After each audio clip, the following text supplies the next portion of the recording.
A dying leopard mother used her last hunt to feed another, and rescuers were left speechless. In the desert canyons, a badly wounded leopard drags her final kill into a cave. But what they find inside isn't her cub, it's a starving mountain lion kitten. Why would a predator give her last breath to feed a child that isn't her own? As rescuers look closer, they discover scars and shrapnel wounds that tell a terrifying story. This wasn't nature, it was man. And saving the tiny cub now means going against power, money, and ruthless hunters who will kill to keep their secrets hidden. What drove this leopard to sacrifice everything? And what shocking truth will her final act uncover? You being here is a reminder. The quiet acts of love and kindness still matter. If you hold space for compassion, you're already part of this community. The scorching Arizona sun beat down on Dr. Nathaniel Cross as he navigated his weathered pickup truck along the winding canyon roads. His weathered hands gripped the steering wheel tightly, his mind racing with the unusual report he'd received earlier that morning. A leopard in Arizona?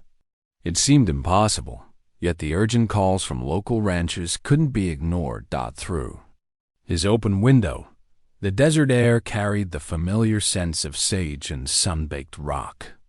After 20 years of wildlife rescue work in these canyons, Nathaniel knew every twist and turn of these roads, but today felt different.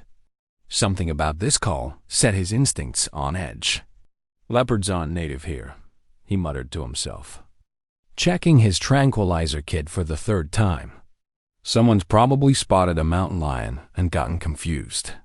But as he pulled up to the designated meeting point, the grim faces of the two ranchers waiting for him told a different story. They pointed toward a rocky outcropping half a mile away, their expressions troubled. "Dog Cross," the older rancher said, wiping sweat from his brow. "We've been tracking it since dawn. It's definitely no mountain lion. Got spots clear as day. But it's hurt bad, bleeding. Never seen anything like it." Nathaniel grabbed his field kit and began the careful trek across the rugged terrain, his boots crunching on loose gravel. The morning heat was already intense, and he could feel sweat beginning to soak through his khaki shirt. As he approached the area the ranchers had indicated, he moved with the cautious precision that decades of wildlife work had ingrained in him. Then he saw it, and his breath caught in his throat. Through his binoculars, he could make out the unmistakable form of a leopard, its spotted coat dulled by dust and what appeared to be dried blood. The big cat was dragging something, a fresh deer carcass, with visible effort. Its movements were labored, and even from this distance, Nathaniel could see the way it favored its right side. "My God," he whispered, lowering the binoculars. They were right. The leopard was heading toward a cave entrance, partially hidden by scrub brush and weather-worn boulders. With each step, it left a faint trail of blood on the dusty ground. Nathaniel's trained eye could spot at least 2 gunshot wounds on its flank, and the cat's condition was clearly deteriorating. Moving as quietly as possible, he followed at a safe distance. His heart pounded not just from the exertion, but from the extraordinary nature of what he was witnessing. Every instinct told him this animal needed immediate medical attention, yet something about its determined movement toward the cave made him hold back. The leopard disappeared into the cave entrance, still dragging its kill. Nathaniel waited several minutes before approaching, his tranquilizer gun ready. The cave's entrance was cool and dark compared to the harsh sunlight outside, and he had to let his eyes adjust before proceeding further. What he saw inside stopped him in his tracks. The leopard had collapsed beside the deer carcass, its breathing shallow and labored. But it wasn't alone. A tiny mountain lion cub, no more than a few weeks old, crouched in the shadows. Its ribs showed clearly through its fur. Speaking of days without food, the cub's eyes were wide with fear, but hunger was clearly overcoming its natural instincts to hide. As Nathaniel watched, frozen in amazement, The leopard used what seemed to be its last reserves of strength to push the deer carcass closer to the cub. The big cat's eyes were glazed with pain, but there was an unmistakable purpose in its actions. "This is impossible," Nathaniel breathed, though he was seeing it with his own eyes. The leopard, this apex predator from another continent, had used its failing strength not to feed itself, but to provide for an orphan cub of a different species. The cub approached the kill cautiously, its hunger eventually overwhelming its fear. The leopard watched through half-closed eyes, its breathing becoming more labored with each passing moment. Nathaniel could see now that its wounds were even worse than he'd initially thought. The cat was dying. Time seemed to stand still in the cave as Nathaniel witnessed this extraordinary act of cross-species compassion. His decades of experience with wildlife had taught him that animals could display remarkable behaviors, but this was something entirely different. This wasn't just instinct. It was a conscious choice to help another creature, even at the cost of the leopard's own survival. The mountain lion cub began to feed, and only then did the leopard finally allow itself to fully collapse. Its eyes remained fixed on the cub, even as its breathing grew more shallow. Nathaniel knew he needed to act quickly if there was any chance of saving either animal, but he couldn't help being moved by the scene before him. He carefully set down his tranquilizer gun. It wouldn't be needed now. The leopard was too weak to pose any threat, and the cub was focused entirely on its meal. Moving slowly, he approached the injured leopard, speaking in soft, soothing tones. "Easy now," he murmured, kneeling beside the magnificent creature. "Let me help you." The leopard's eyes flickered toward him, but showed no fear or aggression, only exhaustion. As Nathaniel began to examine the wounds more closely, he could feel tears welling up in his eyes. This animal had suffered tremendously, yet its final act had been one of nurturing and sacrifice. The cub continued to feed, occasionally glancing nervously at Nathaniel, but too hungry to stop. The leopard's breathing grew more labored, and Nathaniel knew with a heavy heart that even his best efforts wouldn't be enough to save it. The gunshot wounds were too severe, and the animal had lost too much blood. As he stroked the leopard's head gently, trying to provide what comfort he could in its final moments, Nathaniel's mind raced with questions. Where had this leopard come from? Who had shot it? And what had happened to this mountain lion cub's mother? The pieces of this puzzle suggested a darker story, one that would need to be uncovered. The leopard's last breath came quietly, peacefully, its eyes still fixed on the cub it is saved. Nathaniel sat back on his heels, overwhelmed by what he had witnessed. In all his years of wildlife rescue, he had never seen anything quite like this. A dying animal's last act of compassion, crossing the boundaries of species. The mountain lion cub, having eaten its fill, finally seemed to notice that its unlikely savior had grown still. It approached the leopard's body cautiously, sniffing and letting out a soft mew. The sound echoed in the cave, a reminder that while one life had ended, another had been saved through an extraordinary act of sacrifice. The crunch of boots on gravel announced Clara Reyes's arrival. Nathaniel turned to see his assistant making her way carefully down the canyon path, her dark hair tied back and her expression focused as she carried their medical kit. She moved with the sure-footed grace of someone who knew these terrains well. "Dr. Cross?" she called softly, pausing at the cave entrance. "I came as soon as I got your message." Nathaniel beckoned her forward with a slight wave. "Clara, you need to see this, but move slowly. We've got a delicate situation here." Clara's sharp intake of breath echoed in the cave as she took in the scene before her. The leopard lay stretched out beside the deer carcass, its flanks barely moving with each labored breath.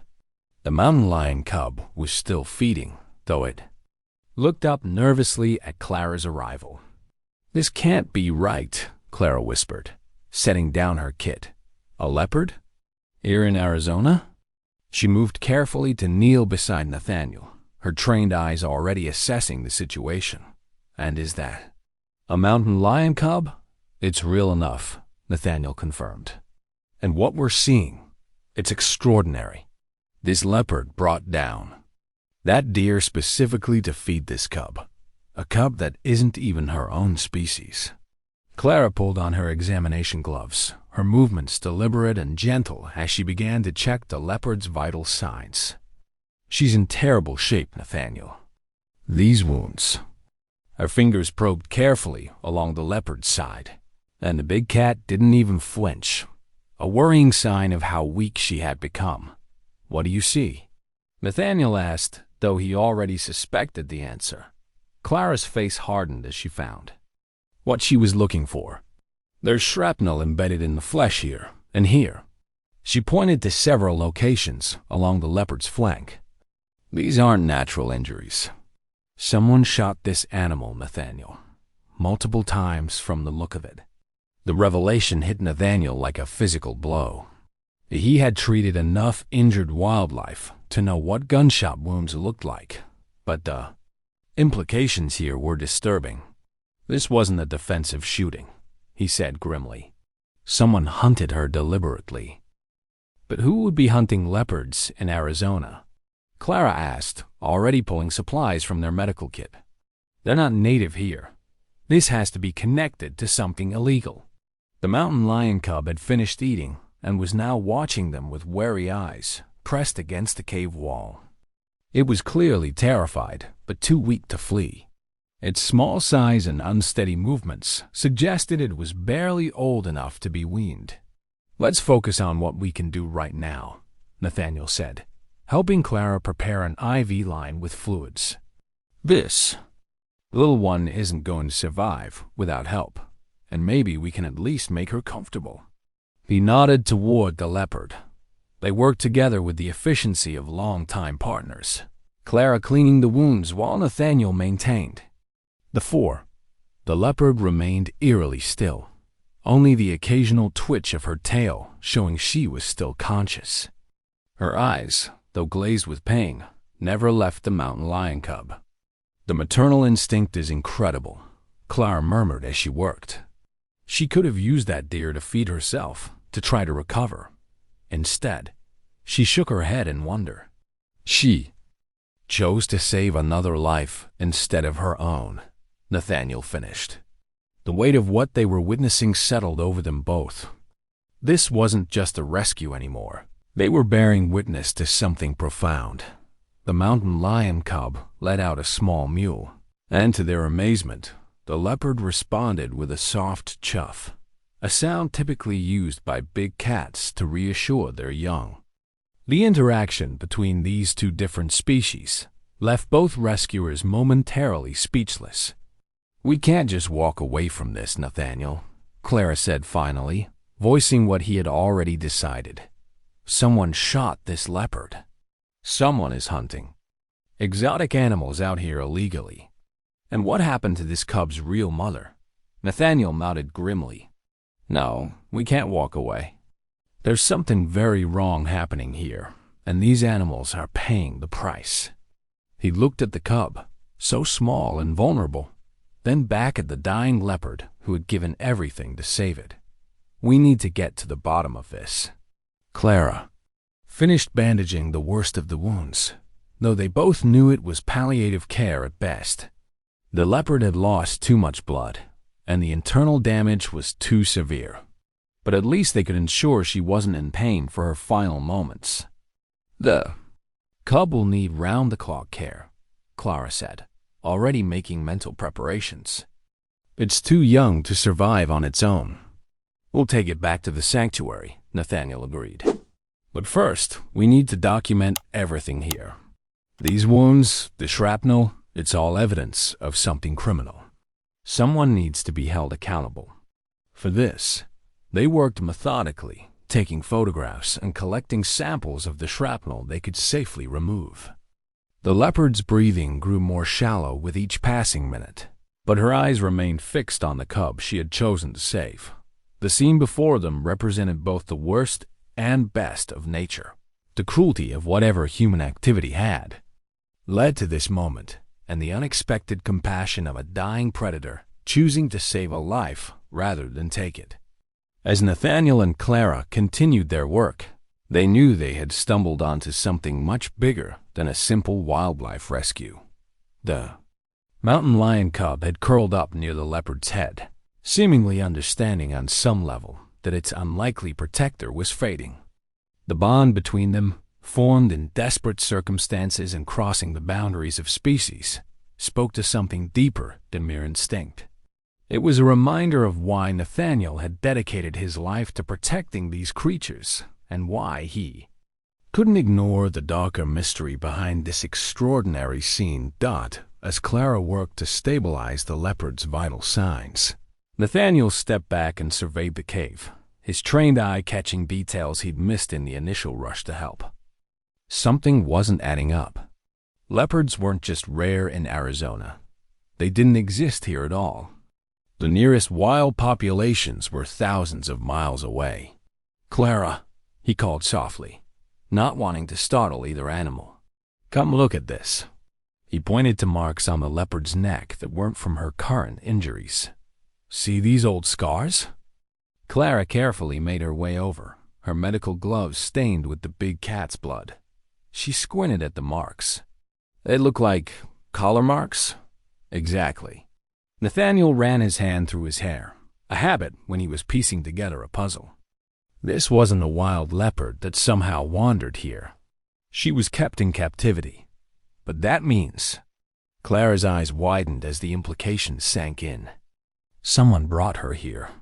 Or rather, she escaped from somewhere. Nathaniel's voice hardened. And then they shot her. Clara returned to treating the leopard's wounds, but her movements were more purposeful now. She examined each injury with renewed attention, carefully removing pieces of shrapnel she found. Instead of discarding them, she placed each fragment into a small evidence bag. "These aren't regular bullets," she said after a while. "I've treated enough animals with gunshot wounds to know the difference. This is specialized ammunition." Nathaniel knelt beside her, examining one of the larger fragments. "Custom hunting rounds. The kind used in private game reserves," Clara finished. She'd spent enough time in wildlife conservation to recognize the signs. High-end ammunition for wealthy hunters who want guaranteed kills. The mountain lion cub had dozed off near the leopard's head, its small belly finally full after who knew how long without food.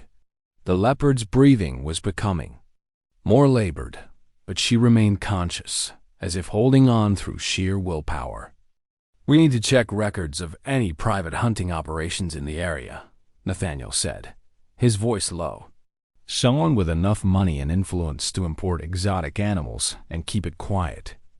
Clara was already pulling out her phone. The reception was spotty in the cave. "I'll start making calls to my contacts in wildlife services. This kind of operation doesn't stay completely hidden. There are always paper trails, permits filed, somebody who knows something."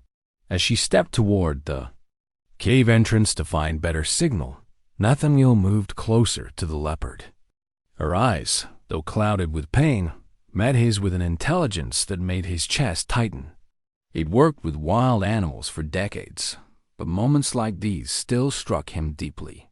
"I promise you," he whispered, knowing she couldn't understand his words but hoping she could sense his intent, "we'll protect the little one.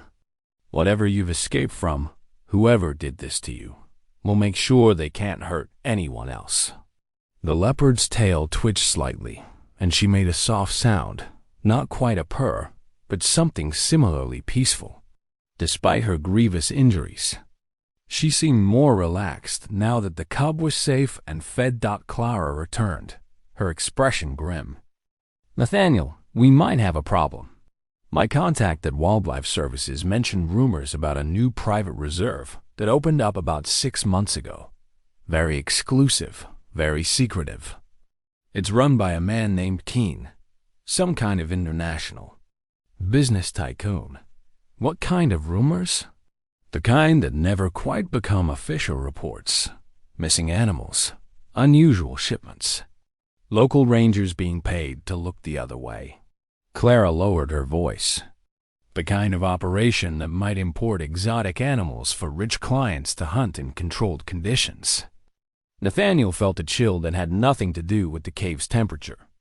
If they were dealing with someone wealthy enough to buy silence and import endangered species for sport hunting, this situation was more dangerous than he'd initially thought.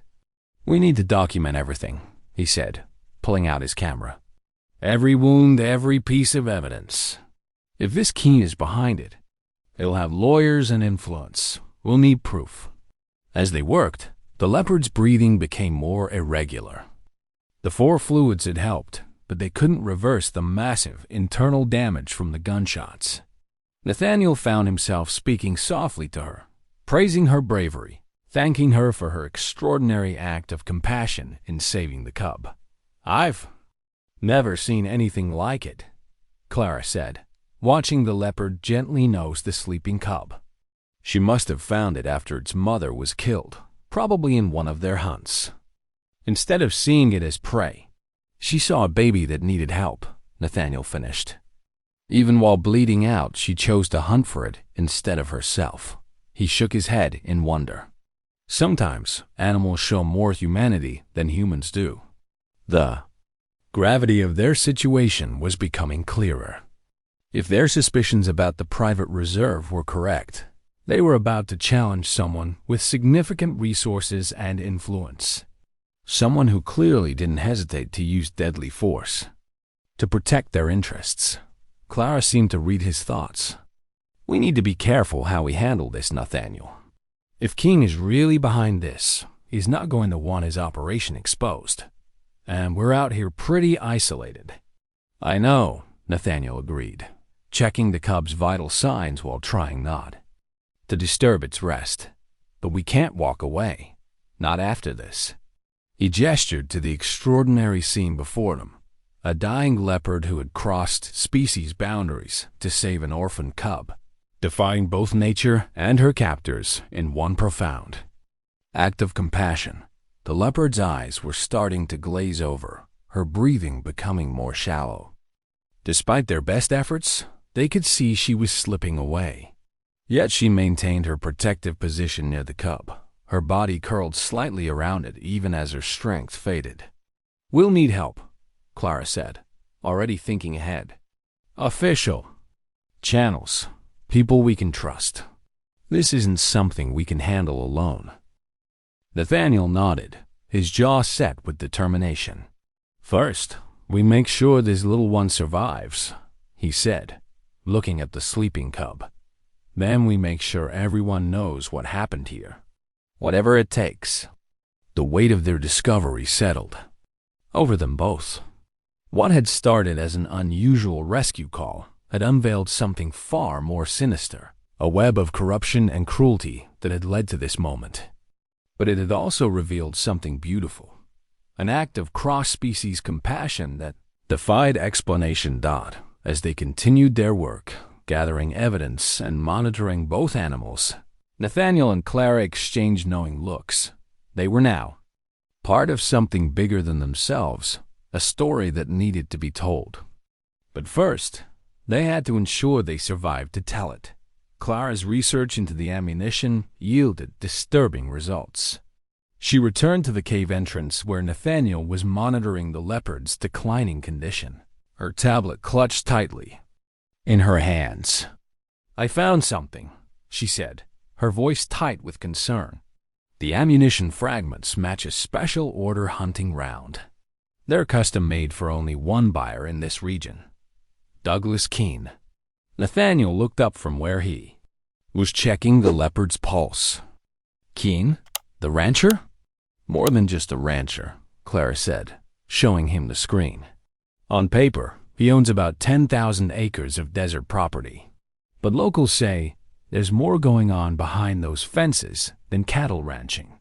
Nathaniel studied the information, his jaw clenching. Douglas Keene's name was well known in these parts, a wealthy businessman who'd bought up vast tracts of land over the past decade.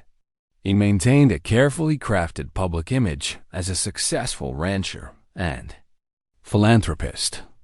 There have been whispers, Clara continued, lowering her voice despite being alone in the wilderness, about an exclusive hunting operation.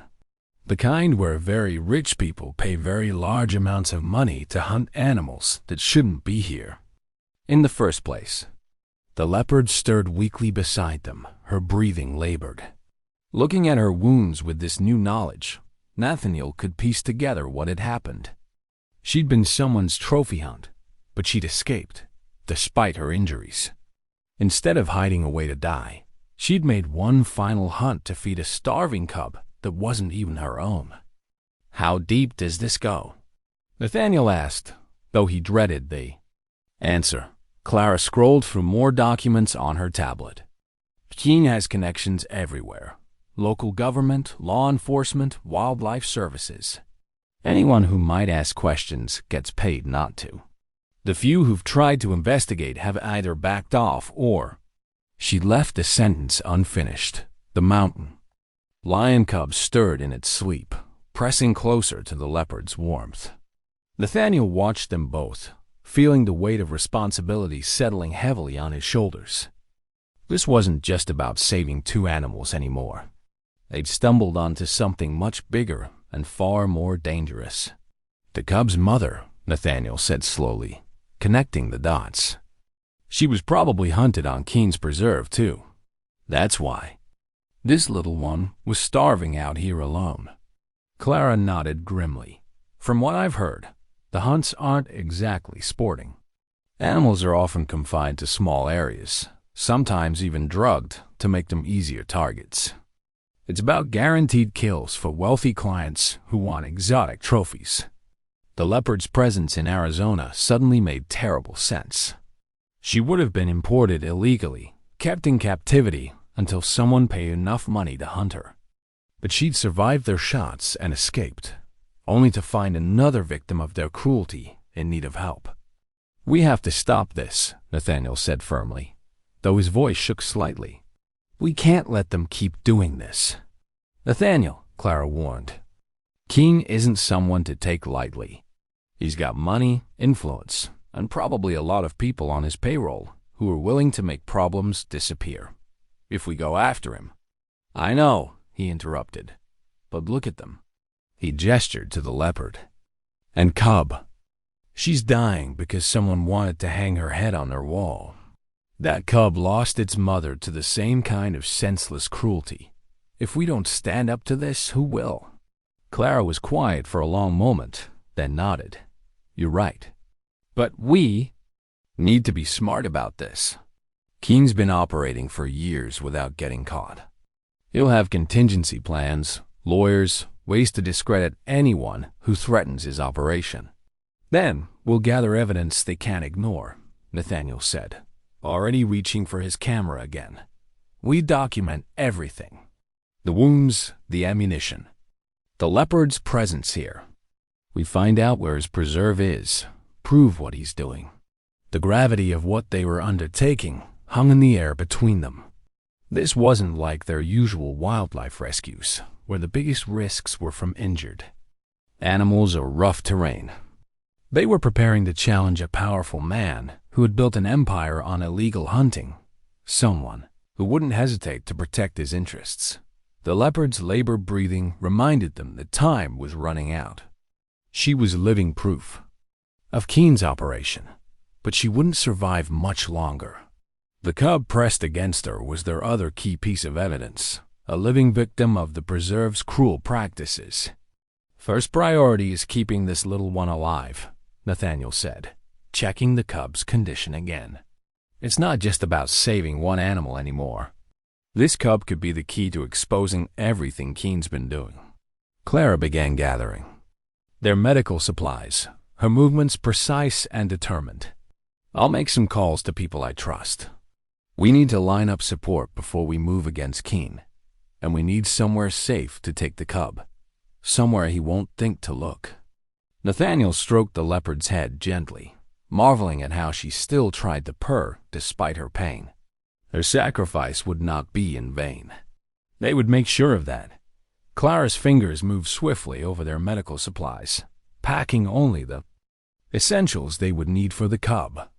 Nathaniel watched the shadows lengthening across the canyon walls, his mind racing through escape routes. The dying leopard's breaths came in shallow gasps beside them. "We need to move fast," he whispered, carefully wrapping the sleeping mountain lion cub in a soft blanket. "Once Keem realizes we're onto him, this whole area won't be safe." As if summoning their fears into reality, a distant engine echoed through the canyon. Clara froze, her hand clutching the medical kit. Nathaniel crouched lower, pulling the bundled cub closer to his chest. "That's not a regular truck," Clara said, her voice barely audible. "Sounds like a TV's multiple ones." They pressed themselves against the cave wall, listening as the mechanical growl grew louder. The sound bounced off the canyon walls, making it hard to pinpoint the direction. The cub stirred in Nathaniel's arms, letting out a tiny mew. "She, little one," he soothed, gently stroking its head. To Clara, he whispered, "We need to get to higher ground. The western ridge has better cover." Clara nodded, shouldering their pack. She paused, looking at the leopard. "We can't just leave her." "She's too weak to move," Nathaniel said, his heart heavy. "The kindest thing we can do is make sure her sacrifice means something. We save this cub. We expose Keen's operation." There, ATV engines grew closer, accompanied now by male voices calling back and forth. The search pattern was obvious. They were methodically sweeping the canyon. "Dr. Cross," a voice boomed, amplified by the canyon walls. "This is private property." "We know you're out here." Nathaniel's jaw tightened. The claim was false. This was public land. But Keen's men weren't here to debate property rights. They crept toward the cave's secondary opening, a narrow crack that led to a steep trail up the canyon wall. Clara went first, testing each foothold. Nathaniel followed, cradling the cub against his chest with one arm while using the other for balance. The voices drew closer. "Check those caves." The doc's got a reputation for helping strays. If that cat made it this far. Loose rocks clattered beneath Clara's feet. She froze, pressing herself flat against the rock face. Nathaniel held his breath. The cub, sensing the tension, remained perfectly still. A beam of light swept across the main cave entrance below them. "God tracks here. Fresh ones." Nathaniel's heart pounded as they resumed their careful climb. The western ridge was still hundreds of feet above them, and the trail grew more treacherous with each step. The afternoon sun cast their shadows against the rocks, shadows that could betray them to anyone looking up from below. They reached a narrow ledge and paused to catch their breath. Clara pulled out her phone, checking the screen. "No signal," she whispered. "We can't call for help." "We need to make it to the old ranger station," Nathaniel said, adjusting his grip on the cub. "It's 5 miles north, but there's a radio there. If we can alert the authorities." More voices echoed from below. "Spread out. Check every trail. Boss wants them found before dark." The urgency in the men's voices told Nathaniel all he needed to know about their intentions. Keen wasn't sending people to politely ask questions. The illegal hunting operation had been running too long, making too much money to risk exposure now. They pushed on, choosing their path carefully. The cub remained remarkably quiet, as if understanding the need for silence. Every so often, it would nuzzle against Nathaniel's chest, seeking comfort. Asterisk, the sun dipped lower, painting the canyon in deep oranges and reds. The temperature began to drop, a blessing and a curse. The cooler air would make their journey easier, but the coming darkness would make navigation more dangerous. A sharp crack split the air. Clara ducked instinctively. "Was that?"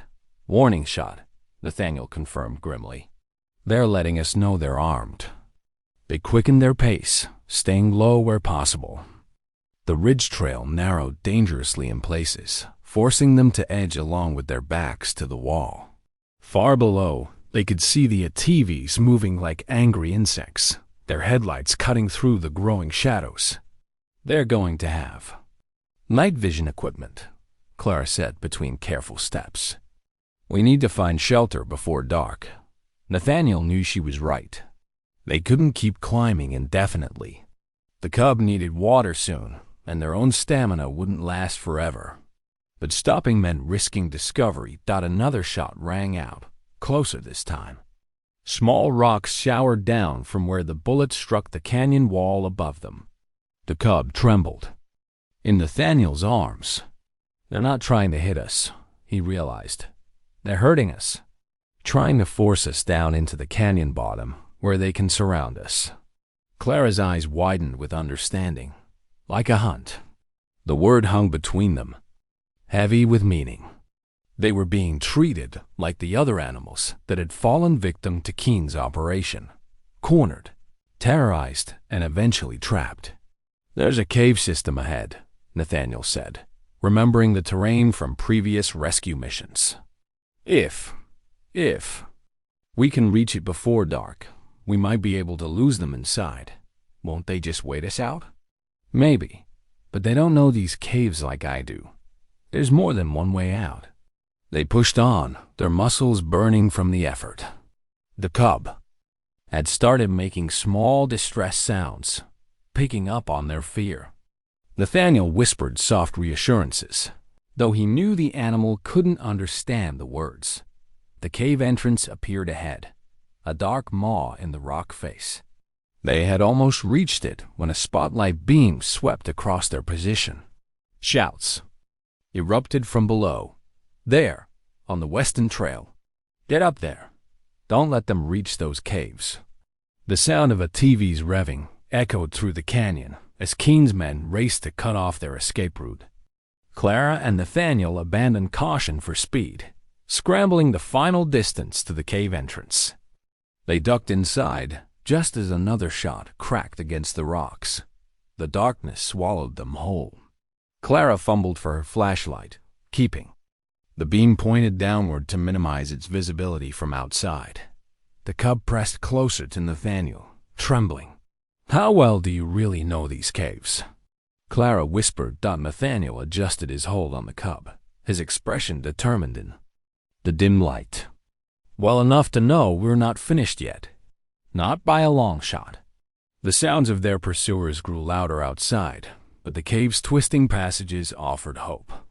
Somewhere in this stone maze was a path to safety and justice for the animals that had suffered in Keen's preserve. They just had to find it before Keen's men found them. They might, Nathaniel admitted, but it's our best chance. We can't keep climbing in the dark. Just then, Clara's foot slipped on loose gravel. She stumbled, catching herself against the rock wall with a sharp gasp. The sound echoed through the canyon. There, movement on the upper trail. Flashlight beams swept upward, finding their position. Nathaniel's heart nearly stopped as he saw the glint of rifle scopes in the fading light. Run! He shouted, abandoning stealth for speed. They sprinted along the narrow trail, rocks clattering beneath their feet. More shots rang out, striking closer now. The cub whimpered, pressing tighter against Nathaniel's chest. They reached Nathaniel's truck just as darkness was settling in. Clara yanked open the passenger door while Nathaniel carefully placed the cub in a travel crate they'd prepared earlier. The small animal curled up instantly, trembling. Get us out of here, Clara urged, scanning the darkness behind them. Nathaniel turned the key and the engine roared to life. He threw the truck into reverse, tires spraying gravel as they backed onto the main canyon road. Through the windshield, he could see the ATV's headlights converging on their position. They sped down the winding road, the truck's heavy-duty suspension taking the bumps at dangerous speeds. Clara gripped the dashboard, her knuckles white. In the back, the cubs stayed silent, as if sensing the gravity of their situation. The first bullet struck the hood with a metallic ping. Nathaniel swerved, trying to make them a harder target. More shots followed, the sound of gunfire echoing off the canyon walls. "Get down!" Nathaniel shouted as their pursuers gained ground. Clara ducked just as the rear window exploded, showering them with safety glass. Without hesitation, Nathaniel threw himself partially over the crate containing the cub, trying to shield it while still maintaining control of the vehicle. The truck fishtailed on a sharp turn, tires scraping the guardrail. Behind them, the ATVs were closing the gap, their riders silhouetted by powerful spotlights. Another shot punched through the side mirror, sending fragments of glass and metal flying. "They're trying to force us off the road," Clara yelled over the engine's roar. Nathaniel's mind raced. The canyon road ahead had fewer guardrails and steeper drops. If they couldn't shake their pursuers soon, they'd be driven right off the cliff. A bullet struck the driver's side door, the impact jarring Nathaniel's arm. He could feel warm blood trickling from where flying metal had grazed him. The cub let out a frightened cry from its crate.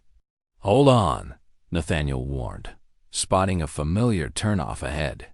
He cut the headlights and yanked the wheel hard, sending them down a narrow maintenance road he'd used during previous rescues. Branches whipped against the truck's sides as they plunged into the darkness. The ATVs roared past their turnoff, their riders temporarily confused by the truck's disappearance. Nathaniel kept driving, navigating by moonlight and memory, until the sounds of pursuit faded. Finally, they reached a small clearing hidden by thick brush. Nathaniel killed the engine, and they sat in silence, hearts pounding. The cub made soft, mewling sounds from its crate. Clara's hands were shaking as she checked on the animal. "It's okay," she whispered. "We're all okay." Nathaniel examined his arm in the dim light. The wound was superficial, but it served as a stark reminder of what they were up against. King's men hadn't hesitated to use deadly force. This wasn't just about protecting illegal hunting operations anymore. It was about silencing witnesses permanently. "We can't keep running," Nathaniel said, his voice rough with emotion. "That cub's mother died trying to save it. We owe it to both of them to end this." Clara nodded, her expression hardening with determination. "We need evidence. Something concrete enough that Keene can't buy his way out of it." The leopard's body, Nathaniel realized. The bullets they used, the DNA proving it was his. If we can document everything and get it to the authorities. "It's not just about saving one cub anymore," Clara said softly. "It's about stopping this from happening to other animals." They sat in silence for a moment, listening to the night sounds of the canyon and the gentle breathing of the cub. The weight of their decision settled over them. They weren't just wildlife rescuers anymore. They had become the only hope for exposing a criminal empire built on cruelty and greed. The cub stirred in its crate, pushing its nose through the bars to touch Nathaniel's hand. Despite everything they'd just been through, the simple gesture filled him with renewed purpose. Sometimes he realized the biggest changes started with saving just one life. After their harrowing escape, Nathaniel and Clara sought refuge in an old ranger station they sometimes used for wildlife monitoring. While Clara tended to the cub, Nathaniel pored over years of local wildlife reports he'd gathered. Something wasn't adding up. "Look at this," he said, spreading papers across the dusty desk. "Every time there's a reported kill of a native predator in the area, an exotic animal mysteriously appears within weeks." Clara leaned over his shoulder, frowning at the documents. "What are you thinking?" "I think King's operation is bigger than illegal hunting. He's actively erasing evidence." Nathaniel's hands trembled as he lined up the dates. When local mountain lions or wolves get killed in his hunts, he imports similar-sized exotic predators to maintain the illusion of a stable population. Clara's eyes widened. The leopard was brought in to cover up the death of this little one's mother, Nathaniel finished, his voice thick with anger. He gently stroked the sleeping cub's head. They killed its mother during one of their trophy hunts, then released the leopard to make it look like the local predator numbers hadn't changed. The full weight of the deception hit them both. This wasn't just about illegal exotic hunting. It was a calculated system designed to hide the systematic destruction of Arizona's native wildlife. The leopard's sacrifice took on new meaning. She had unknowingly become part of Keen's cover-up, yet chose to save the very species she was meant to replace. The wildlife surveys, Clara realized. That's why they always show stable numbers, despite all the hunting activity. He's been replacing what he kills, Nathaniel nodded grimly. And the imported animals, like our leopard friend, they're just disposable pieces to him. If they die or escape, he simply brings in more. It's a perfect system, until now. He gathered the documentation with renewed purpose. We have the bullet fragments from the leopard. We have DNA evidence. And now we have the pattern of replacement. This connects everything. Clara's expression hardened. We need to document every piece of this. Photos, samples, dates, everything that shows how the native animals are being killed and replaced. The cub stirred in its sleep, letting out a tiny mew. Nathaniel watched. It, thinking of its mother, of the leopard, of all the animals that had died to feed one man's greed. The scale of destruction was staggering, but now they had the key to exposing it all. We'll need to be careful, he said. If Keen realizes we've figured out his whole system, we've come too far to back down now, Clara replied firmly. That cub deserves justice for both its mothers. Together, they began meticulously organizing their evidence, knowing each piece was another nail in Keen's empire. The truth would cost them dearly to expose, but the price of silence had already been paid in blood, both native and exotic. The moon cast long shadows across the desert as Nathaniel and Clara crept toward the edge of Keen's property. Their hearts pounded with each careful step, knowing discovery could mean death. The night air carried the sounds of caged animals, growls and rustles that had no place in the Arizona wilderness. There, Clara whispered, pointing to a cluster of corrugated metal buildings, partially hidden by natural rock formations. They moved closer, cameras ready. The first enclosure revealed their worst fears, a Bengal tiger pacing in a space barely large enough to turn around. Next to it, a black leopard similar to the one they'd found. Nathaniel's hands shook with rage as he documented everything. Look at the shipping containers, Clara murmured, photographing labels and documents carelessly left on a clipboard. Regular deliveries from Africa and Asia.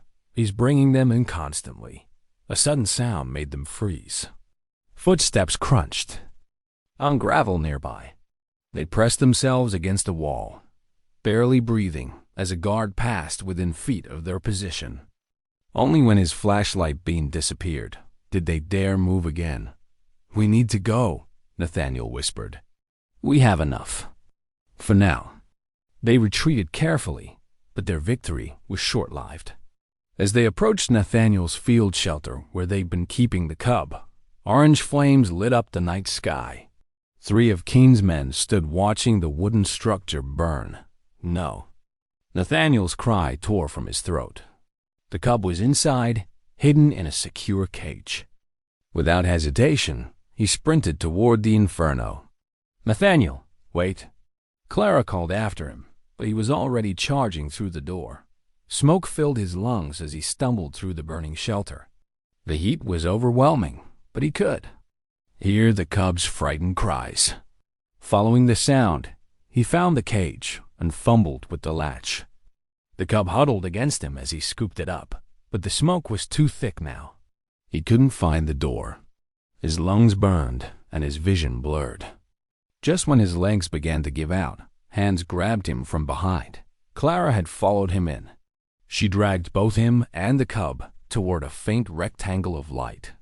They collapsed in the dirt outside, coughing and gasping. The cub trembled against Nathaniel's chest, but was unhurt. Clara's face was streaked with soot as she helped him stumble away from the burning building. "That was too close," she said, her voice hoarse. "They're trying to kill us now." Nathaniel looked down at the frightened cub, then back at their evidence cameras. "They won't stop us," he said firmly. "We're too close to exposing everything." They watched their shelter burn, knowing there was no turning back now. The stakes had risen to life and death, but their resolve had only grown stronger. The cub's survival and justice for all the animals in Keene's prison depended on them seeing this through to the end. The desert dawn painted the canyon walls in shades of amber when Nathaniel and Clara heard the approaching vehicles.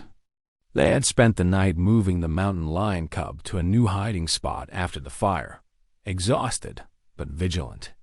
Now the rumble of engines echoed off the rocks, growing closer.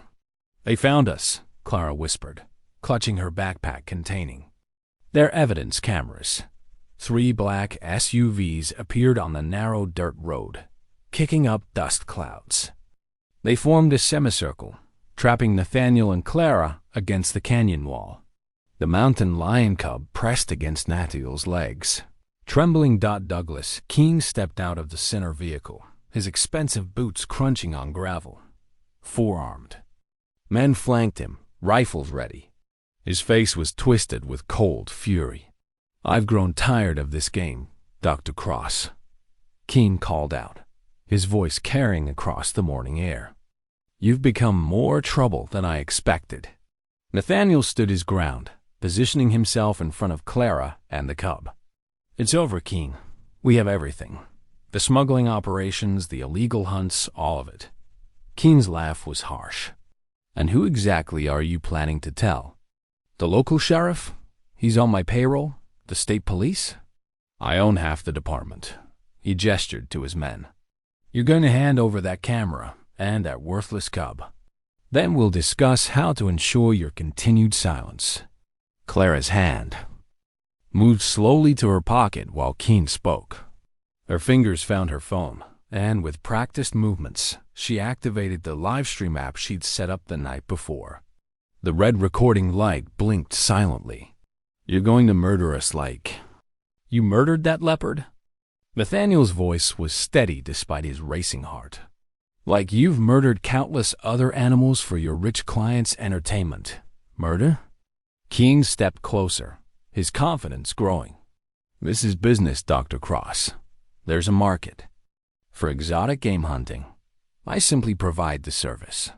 If a few local predators need to disappear to maintain the illusion, well," he shrugged, "that's just overhead." Clara angled the phone carefully, capturing both Keene's face and his armed men. The livestream comments were already flooding in, including notifications that federal wildlife authorities were watching. "Those animals suffered," Nathaniel said, his voice thick with emotion. "That leopard dragged herself miles with your bullets in her body just to save an orphan cub. The cub you made an orphan. Touching story," Keene sneered. "But I'm done listening. Give me the evidence and the cub, or my men will take them." He raised his hand, and the armed men stepped forward, weapons raised. Clara's voice rang out clear and sharp. "Federal agents are watching this live stream right now. Mr. Keene, every threat, every admission, it's all being recorded and broadcast." For the first time, uncertainty flickered across Keene's face. He turned toward Clara, seeing the phone in her hand. His confidence cracked. "You're lying," he snarled, but his eyes darted nervously to his men. "Check your phone," Clara said calmly. "It's trending. Local news has picked it up too." The sound of distant helicopters grew steadily louder. Keene's men looked up, their weapons wavering. In the distance, sirens wailed. "Sir," one of the armed men called out, lowering his rifle. We've got incoming vehicles, lots of them. Keen's face contorted with rage. He reached for his own weapon, but froze at the sound of a megaphone. This is the Federal Bureau of Investigation. Drop your weapons and put your hands where we can see them. 3 helicopters appeared over the canyon rim, and a convoy of vehicles swarmed the access road.